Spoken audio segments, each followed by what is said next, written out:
प्रिय मित्रों, इस धरती पर ईश्वर की मुक्ति योजना का शुभारंभ इब्राहिम की बुलाहट के साथ हुआ। उसके वंशजों से मुक्तिदाता का जन्म होना था। बुढ़ापे में उसके 2 पुत्र पैदा हुए। इब्राहिम के 86वें वर्ष में दासी हागार से इस्माइल तथा 100वें वर्ष में पत्नी सारा से इसहाक।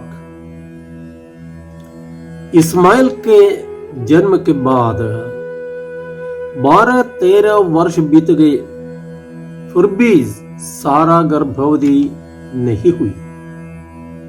इसलिए इब्राहिम ने इस्माइल को अपनी संपत्ति का उत्तराधिकारी बनाना चाहा, लेकिन ईश्वर की योजना अलग थी। इब्राहिम की वंश परंपरा इसहाक द्वारा ही आगे बढ़नी थी। ईश्वर ने ही इसहाक के पुत्र याकूब का नाम इस्राएल रखा। उसके 12 पुत्र इस्राएली जनता के कुलपति माने जाते हैं। इन 12 में एक यूदा के वंश में प्रतिज्ञात मसीह का जन्म होना था। इस्राएली जनता प्रतिज्ञात मसीह के आगमन की प्रतीक्षा करती रही। सदियों की प्रतीक्षा के बाद मुक्ति का वो समय आ गया। ईश्वर ने अपनी प्रतिज्ञा के अनुसार मुक्तिदाता को संसार में भेजने की निकटतम तैयारी प्रारंभ की। यूहन्ना बपतिस्मा दाता का जन्म इसी ईश्वरी योजना का भाग था। यूहन्ना रचित सुसमाचार में हम पढ़ते हैं, वो अपने लोगों के यहाँ आया, लेकिन उसके अपने लोगों ने उसे नहीं अपनाया। इस दुख की पूर्व ध्वनि यूहन्ना बपतिस्मा दाता के जन्म के समय भी सुनाई पड़ती है। पुरोहित जकरिया और उसकी पत्नी एलिजबेथ एक संतान की प्राप्ति के लिए प्रार्थना करते करते बूढ़े हो गए। आखिर जब ईश्वर ने उस प्रार्थना का सकारात्मक उत्तर देते हुए और देने के लिए अपने दूध को जकरिया के पास भेजा, तो वह कहता है, ये कैसे संभव होगा? मेरी पत्नी और मैं संतानोत्पत्ति की उम्र पार कर चुके हैं। इसके अलावा मेरी पत्नी बाज भी है।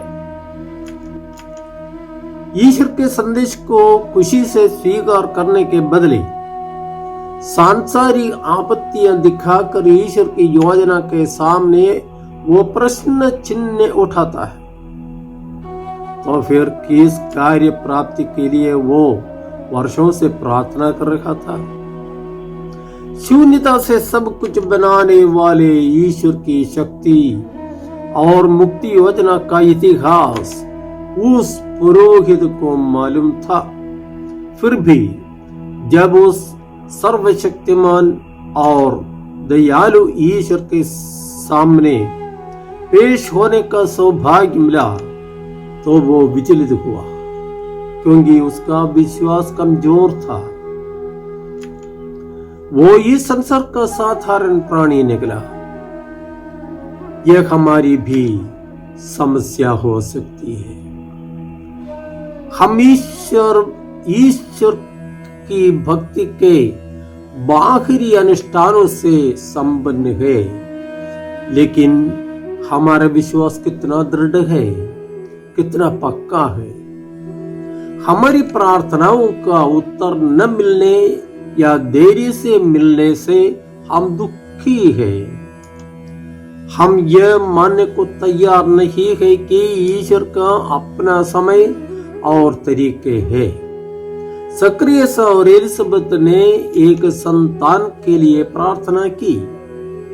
ईश्वर ने अप्रत्याशित समय पर मुक्तिदाता मसीह के अग्रदूत को ही उनकी गोद में रखकर उनके नाम को यशस्वी बनाया। हमारे जीवन में ईश्वर की उपस्थिति और योजना को समझने और स्वीकार करने की कृपा हेतु हम प्रार्थना करें।